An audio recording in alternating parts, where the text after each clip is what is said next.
Okay, so this one might be a little tough if you all don't cook. You know, if you're one of these people who eats out all the time or buys pre-prepared foods, this might get a little challenging. It might be a little stressful. So don't push it if it's stressful for you. But I encourage you to try it. This is something that I started doing years ago when I was shopping at farmers markets all the time, living in Portland, Oregon, who has some of the best farmers markets. And I've been a cook at different times in my life, and so, I have some of those skills built up. So I got to a point in my own cooking where I didn't necessarily worry myself about how I was cooking something. We're going to get into that later in the course. We're going to start thinking about different ways to kind of take the anxiety or the fear out of food prep. But quite simply, the exercise today is to go shopping, and instead of buying menus, right? Instead of saying, well, I know I want to make beef stroganoff, so I need beef and noodles and the makings for gravy, et cetera, I want you to go and buy ingredients.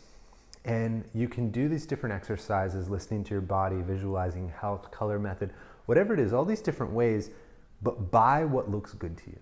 Buy what's striking. Buy what, gosh, those lychee nuts look good. What the heck am I going to do with lychee nuts?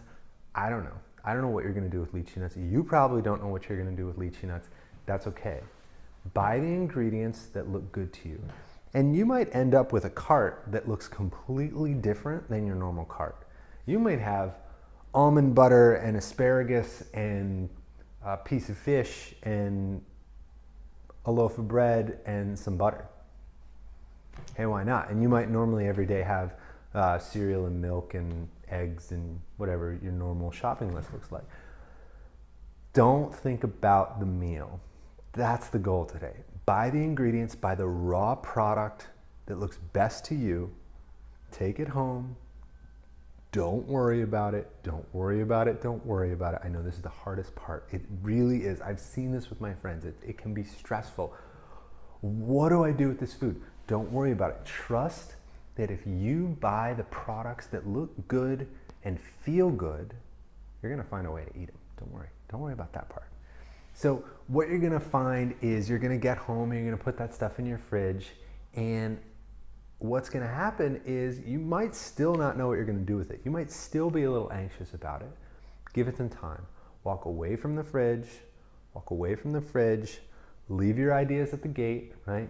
Back into that. Just kind of go into your blank space. Live your day. Maybe an hour goes by, maybe a day, whatever it is. Come back to the fridge. Look at your ingredients and let them just sort of come together. They will if you let them. And once again, this is this process of this sort of blank slate. A lot of my method is about this blank slate of just letting the body and its desires and its inclinations actually come forth. So a lot of the best meals I've ever had come like this. I bought a sweet potato and I didn't know what I was going to do with it, but I decided I'm going to make a mashed sweet potato with like thick crushed sea salt and butter for dinner, and that's all I want, right?